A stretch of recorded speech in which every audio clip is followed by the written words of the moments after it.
Liquid are going to look as hot as they have been, looking pretty much consistently throughout the season. T, what do you make of these two drafts? I mean, I actually like a little bit of Liquid draft because, you know, Matumba Man hasn't been playing much TA, but in the last maybe week or so, he's been I think he's played about 8 TA games in his pub.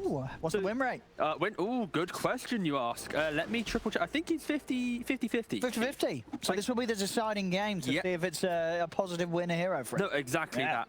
But I think this is one of those moments where Liquid has come into this game and gone, we've practiced this hero, we want to get it into the draft. Yeah. So they just kind of picked it, right? I feel like they probably would have picked it no matter what, just give it a go. And this is kind of the game to do it, but I think a lot of people watching right now will assume, oh, this is going to be easy to O, but I feel for Alliance, you know, they've got a stand-in. There's so much to prove. I hope it is a look at this. Sneaky. Very cheeky. Very sneaky. Double meld for the Double meld. Wait for it. The battle and with this arrow, there it is. And the meld hits. That Sensor Lesnar didn't stand a chance. They will get the trade on Insania. That was good. That was proper cheeky. You don't expect that. Nah, you don't. That's normally the Roshan play, right? You play Roshan, you hold meld, but because they smoked from that mid lane, they got there a little bit quicker. It allowed him to get in position and then, make the play. Look at that. Offlaner again. That's beautiful. Well, big hits here from Matu. An easy setup with the Bane Mirana combo, of course. He didn't get high-fived either. Very unfortunate. But we have to remember the repercussions of this will be the fact that Bane will be going to lane with Nightmare. Not often the best of spells. Ashton doing a good job punching into boxing, knowing that he's not going to have any chance to jump away. So be able to give a bit of pressure onto the Mirana. And all in all, with these lane setups, who's going to have a tough time with the matchups here? I think both the off lanes are really key for the teams, right? So it's like Centaur Grimstroke, very potent.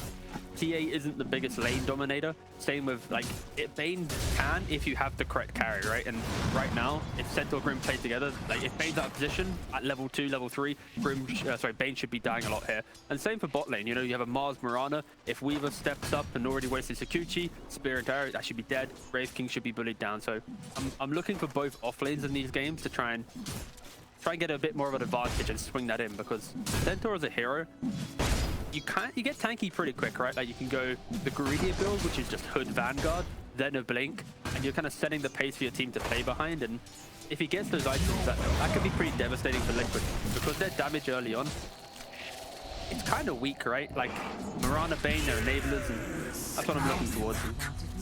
Already, the Mars going down here. The power of the Weaver. Hit level 2, get the bugs out. The man is able to run Zai down. Dude, Weaver's such a banging hero, man. And like Centaur as well. Like, not Centaur, Wraith King. This lane's so good because you have the crit from the Wraith King that you know is going to come. Pair it with a swarm. Like, you time it correctly when the minus armor hits, you know, like -4, they're setting at 0. That crit's going to be pretty devastating. Yeah, good start from Alliance so far. Yeah, this TA will really struggle to try and to fight here.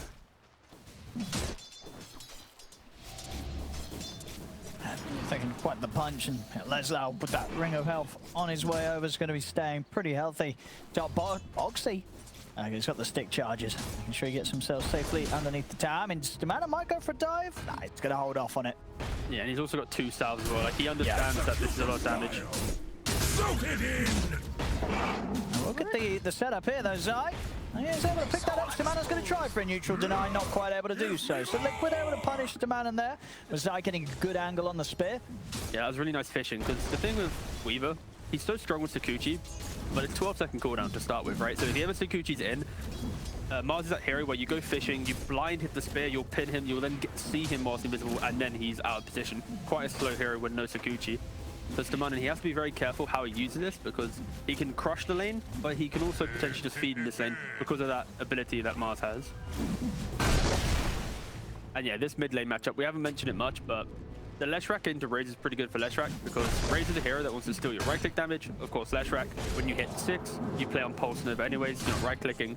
So Razor can never really commit on you with that static link, so it should just be like a farm war early on. Yeah, this is a pretty good Razor game. We've seen a lot of Razors go for, you know, phase boots into like Falcon Blade, BKB Refresher. That's pretty much probably gonna be the same build here. You want to lock onto that TA with that static link, remove her from the game, and then suddenly the rest of the draft kind of falls apart because, you know, Wraith King doesn't care about Leshrac. Centaur will be tanky enough to deal with Leshrac, so a lot of eyes on Supreme as well, because if he hits this like early BKB timing, has the vision to lock onto this TA, Liquid might struggle a little bit in these earlier fights, but kill potency comes into play bot lane. It is, yeah, Zion Boxer. There's a lot of damage. Stamana's going to try and... He's going to dive for Boxy. Boxer's got a few leaps and a stick charge, and now turning with the Starstorm into the trees he goes. Stamana's not going to be able to finish off the kill, and it's going to be him losing his own life as well. As they get the cleanup again. Boxy and Zai down bottom. It's up top, Leslau. Radiant's top tower. He goes down too. They're getting kills on both side lanes now, Liquid. They've hit the levels required in this early laning stage, and Alliance is struggling to deal with them. Yeah, honestly, I didn't expect the Centaur to be dying top, but and they wasted the Ink Swell. When I say waste, I mean insanely he nightmares the Ink Swell so they don't get hit, and then they slowly turn around on him. This is also, you know, pre-Vanguard Centaur. That should probably sway the strength of this lane. And Aaron, he has to be careful here because Centaur's back. Whilst your offlane is not here, this is it's pretty scary, right? You nightmare, prepare the meld, take off the nightmare, hit them with the meld, and you go to town with the right clicks. With these early kills in bot lane, Zai has now been left alone, allowing Boxy to come mid. Oh, if that creep weren't there, he would have had it. Now next on patch, target. Yeah, next patch range creeps will be removed. Imagine if the patch got that weird. Oh, I'm so excited for a patch. At this stage, Zai with the Helm of Iron Will. He's got enough beef that he doesn't really care about them. Chasing him down like that, he can always walk it off. Attempt on an arrow, but Stamanon's able to sneak away.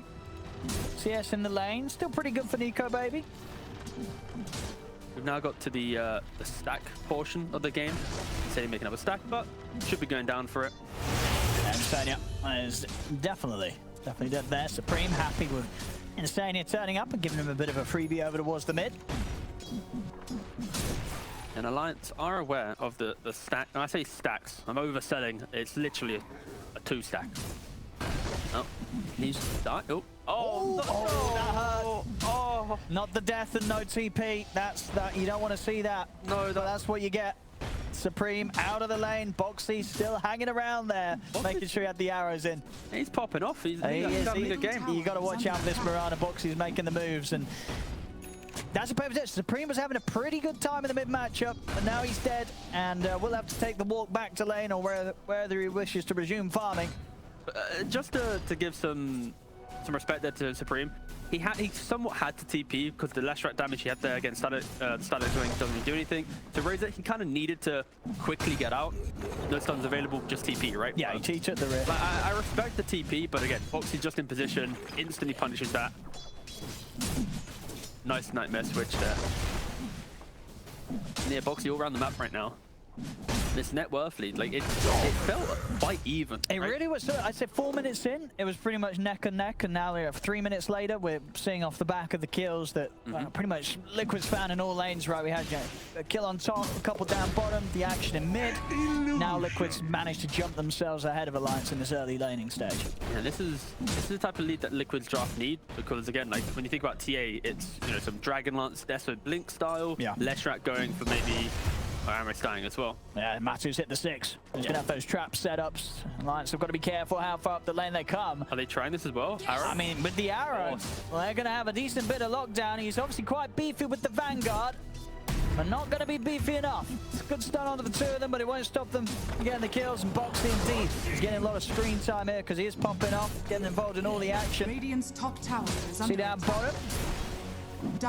Mikel will be able to deny the haste, they're going in and they're taking a lot of damage, but they're able to finish him off before losing any of their own life. Now Insania, who TP'd in, he might go down as well. Arrow comes flying through, but not going to catch anyone this time round. Alliance, they're able to back off and survive.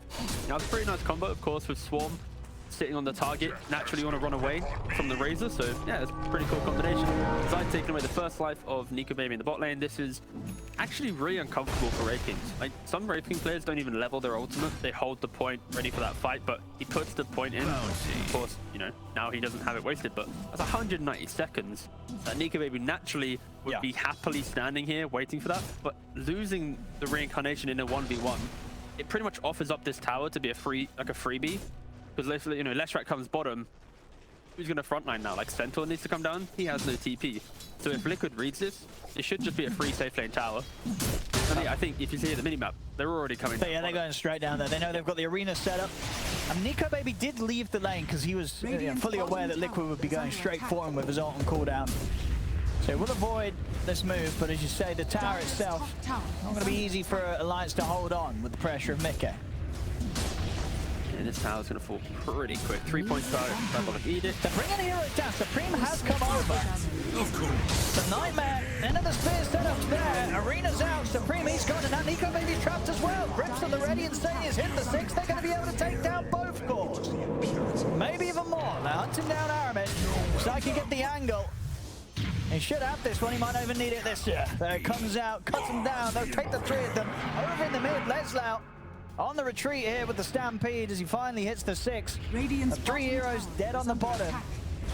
Alliance, I mean, it seemed like they knew that that move was coming in. Nico Baby started to back off, but they sort of made the decision to try and fight there.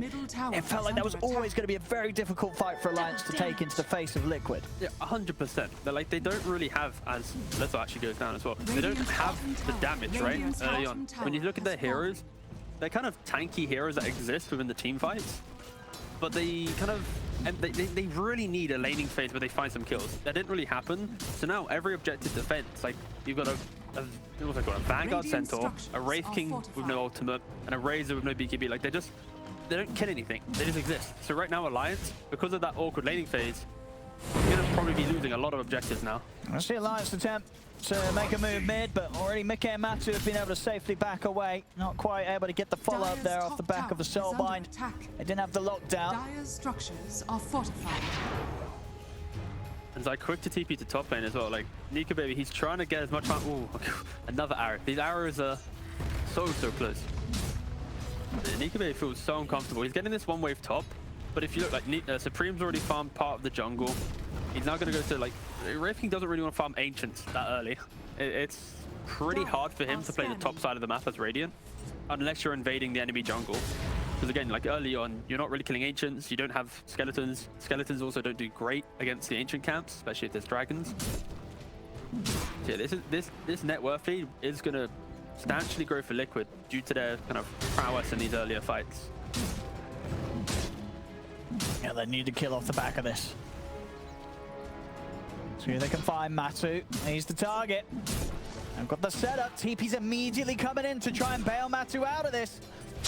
He's going to be able to step back. Coming in with the Stampede and the Shikuchi. Matu's still alive. He finally goes down. Aramis is able to get the last hit in. See if they can get more Supremes poking at Insania. Stamanon also ready to shoot you back over. They do. They manage to bring down the Bane as well. They're taking the 2. They only lose Aramis for that. A good hit from Alliance. Yeah, this is wonderful for Alliance. We kind of needed them to get a move, but it's kind of, I say wonderful, it's only going to be for farming top. If they get Zai here too, this could be pretty good. We'll just TP it as well. Go on, Chief. There we go. Tickle him with the Sakuchi. Oh, arm. Nice little bit of armor action. See if Zai can survive this. He's away from the bugs. He should be fine here with some good armlet control, and he is. Zai's out and away. Gets the tower and he gets out. And you can see that's why, like, Stamanon, he was waiting with the Sakuchi. He was hoping to catch the toggle as he connected with the Sakuchi, but it didn't come into play. And as much as it felt wonderful, like, you get 2 kills bot, pretty good. Wraith King's farm top, but it's then the fact that, you know, Centaur dies bot again. Weaver, Mars lives middle. The game does feel like it's slowly just slipping away a little bit, and Alliance right now, they're really hoping for Wraith King to have a game. But that's a ways away. If you look at the Wraith King, what's he supporting? Ace armlet. Oh. Nearly a dead Weaver. Dire's top tower has fallen. Quite able to get the connection there. There's the space for Alliance to control that top left corner and push the tower down. This is Roshan's on the cards for Liquid pretty much in the next, 3 minutes or 4 minutes. Matu's about to complete that Desolator. He will have Dragonlance Desolator. Mars has Blink Armlet. What else? Leshrac has Yules and Shroud. Not Shroud, but a Defiance. And you mentioned how insane he likes to play for these item timings and stuff. This is very much a game-winning timing where you can just secure that first Roshan and try and, you know, dumpster the entire, or possess most of the map and count the Weaver. Top tower is under The attack. Weaver's a really good hero because you can always get in and out of the fights and be annoying. But when you have like an instant lockdown to pause that aggression and you're playing underneath your own sentries, it works wonders, right? Like if Bane ever nightmares Weaver, there's 3 stuns on Liquid to play around to instantly kill him off pretty much. Aramis. It's going to take some fancy footwork to get away from this. He's not going to even have the chance. The stun control from Zai and Boxy. Give my regards to Box him down. And now Zai's in with the blink.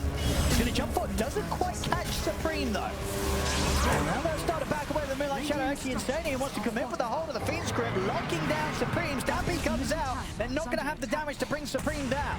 Insane will fall. Boxy, they've got eyes on him in the trees. They'll take him down as well. Good reaction from Alliance. Zai trying to chase onwards, but couldn't quite get the combo off onto Supreme, and that gives Alliance that chance to turn things around. I'm going to try and chase for more as well. They've got eyes on Mickey. Nico Baby having the reincarnate available if he wants to push on for this. Looks like they're a little hesitant with the TPs. The respawn's coming up soon for the rest of Liquid, so they'll settle with what they got out of that.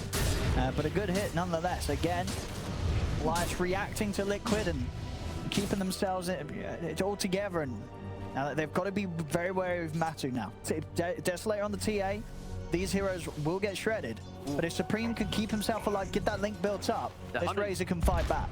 Oh, and that's why TA is so annoying, because even if she's farming alone, she's got traps, she's got wards. The traps will give the vision so that you can break the smokes from a distance. Like that was very much just an annoying attempt, you know. Matu just freely walks away. But every time Alliance get kills, it feels like they've had to bring, again, due to the fact that they don't have these items yet, they have to bring 3, 4+ heroes to an engagement. Where Liquid, it's only Bane, Mirana plus 1 select core. So any one time the other 2 cores are farming, and soon after, like here, they are quick to react to make these, you know, cross-map plays. my hand. Mr. Manon. Oh.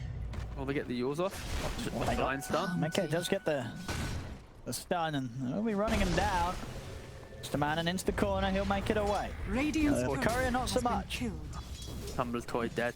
Nice thing there with Leshrac, of course, is the Edict does show invisible heroes. So for a brief moment, he knew the direction in which the Weaver traveled, but then, unfortunately, kind of within the trees, and it kind of got a little bit foggy. He didn't see exactly which route he took, but that is a cool thing you can do as Leshrac, especially when you're trying to chase down, you know, Rickies and Bounty Hunters or Weavers. One on the way to Vessel as well. I'm kind of looking to see when Liquid wants to make that kind of game-breaking move, because they've been really content just farming their own side of the map with such a big lead. And it's like, we're like camp stacked here. Like, it's not as if we've seen them really pump out. Okay, there it is. I'll say 4. I wasn't seeing the numbers reflect this style of play, but now it says 4 for Insania. Okay, I'm a little bit more content with this. I was a bit worried there'd just be like 2 or 3. I'm like, that's not the Liquid that we know.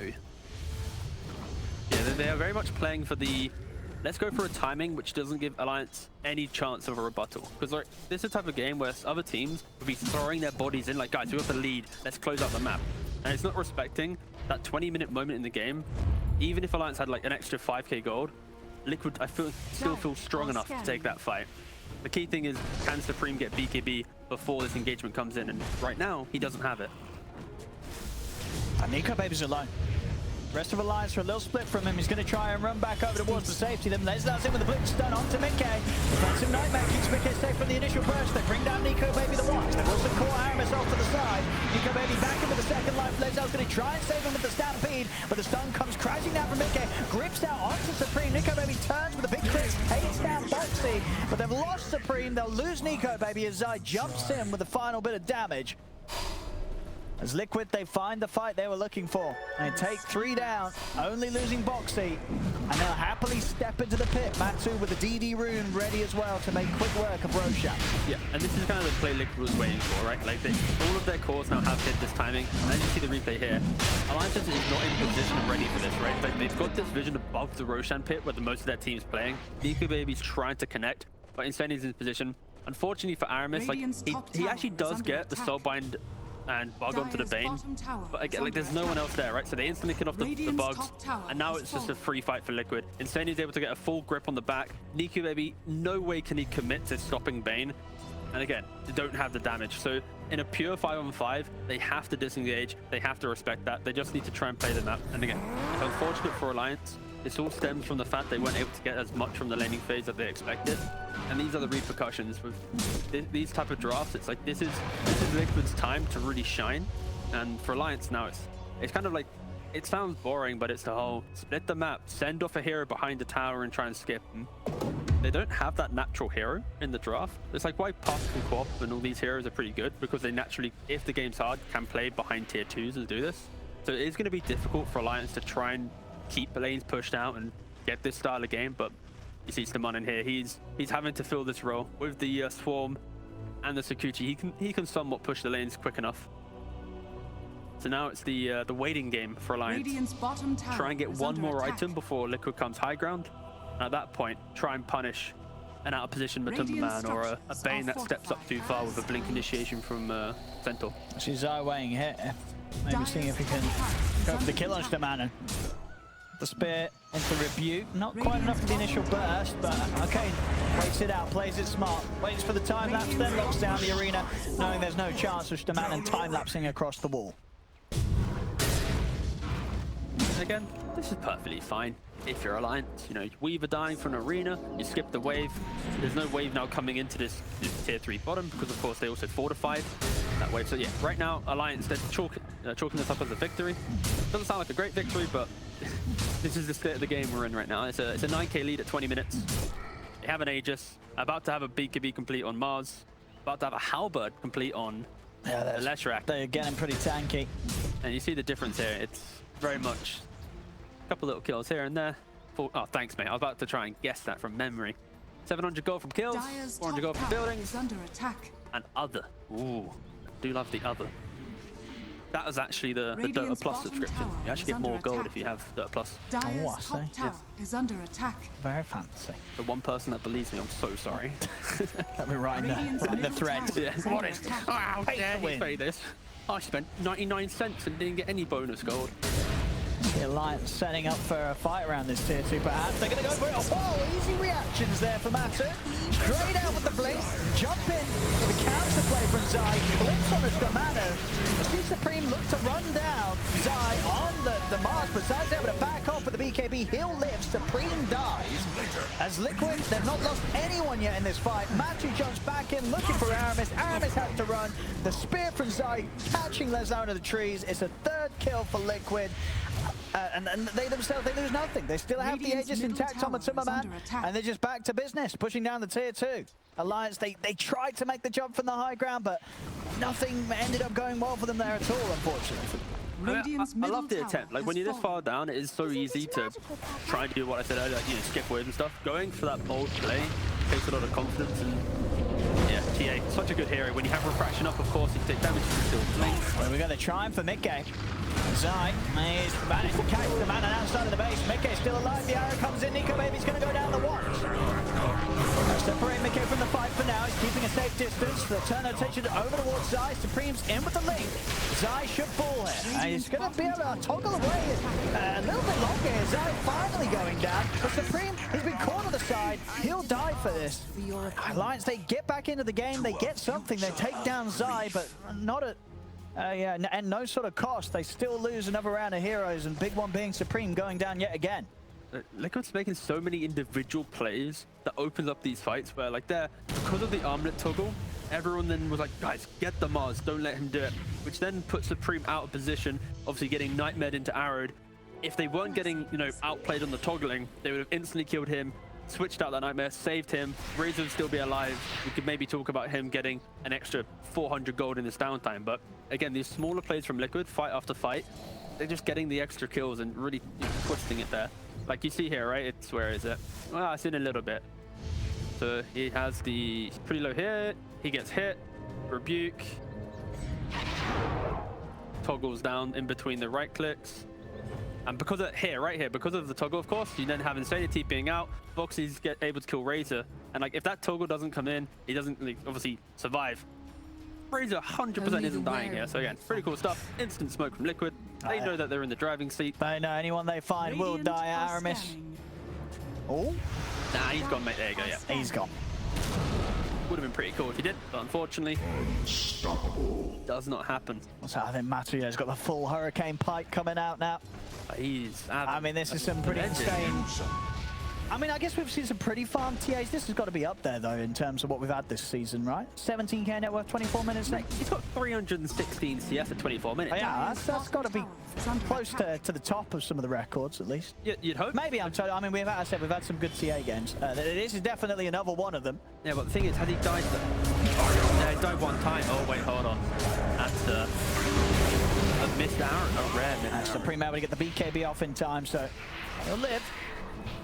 Oh, Liquid getting both of these lanes shoved in. Actually, bottom lane was cut out a bit, so Yeah, look at that. That is above average. Quite above quite a average. bit above average. See that I mean, one when you look death? at the scale of the... You know, 13 Numbers. minutes in, the death that pushes him into average Oh. could have been so much better. And I hope he Liquid probably review this felt game. that Yeah. but Matu knew. It was like, oh, I'm slipping down to the average. I've got to step it up, and he did. Yeah. Shoots far back above everybody else that's really been playing this era. That's what him with the beat. They're just having a run. They're having a run. They have no fight to take it. Lesnar tries, but the BKB is still going from Matu to the Hoostop. There's nothing at all. They'll try and get out with the Stampede. Buyback comes out from Aramis. Alliance maybe seeing if they can catch someone on Liquid off the back of this, but it's not to be the case. Liquid's away.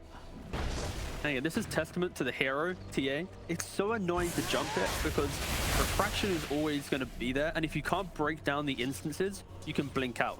So right now, it's like Wraith King jumps in, he's going to be able to stun into a right click. Maybe you have the tick from the Wraith King Fire Blast as well. So it's going to be at best maybe 4 to 5 instances. That's probably not going to kill off the refraction, right? Unless your team's with you. Same thing for Centaur. It's so difficult to kill. Oh, let off with the time in that time. But that's for the arrow. He was like, Boxy, we need to keep your arrow hit rate up. Oh, the shortest Fiend's Grip in the world of Fiend's Grips there. And then Sangya, he'll die for that. Supreme, he's still leading the charge. See if they can find anything more out of this. What was that, 0.1, 0.2 on the Fiend's Grip? That was I think less than a 0.1. It's Liquid. Not to be deterred without their Bane, they're going to keep fighting. They're going to look for Nico Baby. Nico Baby down the ones, the arena's out. They haven't caught out anyone as Nico Baby's going to have to blink out, and he's away. Lesnar, in fact, opted to get in on the front lines, wants to try and get the kills, but he's lost Supreme at his side. Lesnar also the falls. Demanan caught in the Yule Stun combo. The damage will be done by Matus, sporting a DD rune for this fight. Cleaning up a triple kill. Things continuing to look very secure here for Liquid in this first game. But you could see the idea for Alliance's fight there. Like, you have the Soulbind. Razor didn't have static link up, so when he was at the edge of arena, he didn't want to BKB commit into the arena because it was on cooldown for 20. So I could see why Supreme wasn't initiating, but again, like, that was... If he had static link up, maybe a different fight, could have probably drained too. But yeah, this is such a difficult game. Like, I've been trying to like make it not sound. Nah, I mean, this game it feels like 99% over. If I had to The be honest. first 4 minutes were close. Yeah, the first 4 minutes, know what I mean? it was The first 4 minutes. 50-50 when they loaded in. But after those 4 minutes, there was not been too much that's close about it. We've seen Alliance come in with a good bit of going out with a plan and trying to get these fights going. But of course, each and every time, unfortunately for them, not coming out on top, slipping further and further behind, and it's just become easier and easier for Liquid to clean up any subsequent engagement.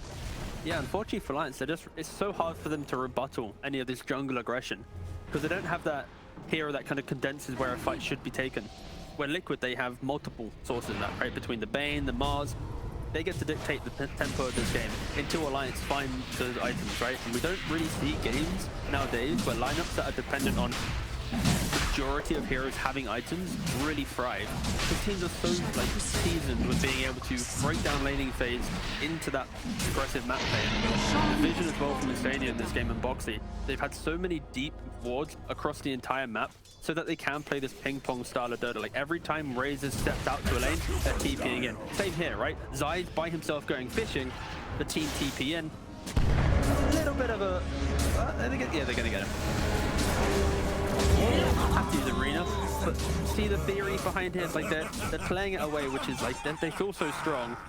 Even if you rewound like 15 minutes ago when it wasn't this big of a lead. It's still the same style of play, right? It's like offer up one core by themselves, the rest be ready with TPs or a smoke, and just constantly make this map feel incredibly tiny. Okay. Gonna start some action off here. Back up on its way over, Matu. And Zai watching from the side. Knocked back into the arrow.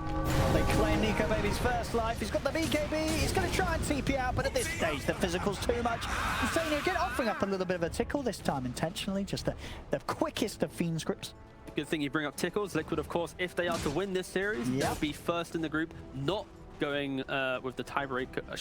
Not with the tiebreaker. Or Sure, because it'd be the same win-loss, but they beat Tickles in the season, right? Yeah, so Tickles is 5-1, and they still need to play a game. Oh, they've still got a game to play. Yeah, okay. So the point is, Liquid, if they win this series, they're 6-1, they beat Tickles already, therefore they are first. So this is for first place in the group, 300 DPC points. That's a lot of points. That's a lot of points. That's a lot of points. So you can see here, Liquid, they're not messing around. They want those points. This game one. It's been a very good showing of that. Yep, methodical, clean Dota, playing around item timings and just vision. It sounds like the simplest form of Dota, but when done correctly, you have games like this where they sweep across the map and they make you feel incredibly uncomfortable to watch. Because they just feel like the enemy team, they can't do anything. And it's not because of them, it's just because of the hand that they've been dealt. There we go. Alliance are going to go for one final shot here in this game one. Leslau tied it off onto Mikae. The Soulbind linking the two cores. Mikae's up in the air with the Yours, buying himself some time. Zai locking down Leslau on the back of it all. Supreme's going to put the BKB and run, but the damage from Matu at this stage, too much. Supreme dying as Alliance, they just scatter back towards the fountain. Liquid continuing to push down these tier 4s and look to close up this game one. Another jump, but an instant nightmare from Insania puts a stop to Leslau's attempted initiation, and Matu, he's happy to rack up the kills here for the scoreboard. A couple more for him. They bring down Nico Baby once, and they'll be able to get him again. Zai also making sure he's got a fair few kills to end the game with GG's called. Game one. I guess this is sort of what was to be expected in this series from what we've seen from both teams so far this season. Alliance have been struggling, Liquid's been on the up and up. In this game one, it definitely showed. Yeah, I don't think you can read into this too much because, of course, Liquid, they're the team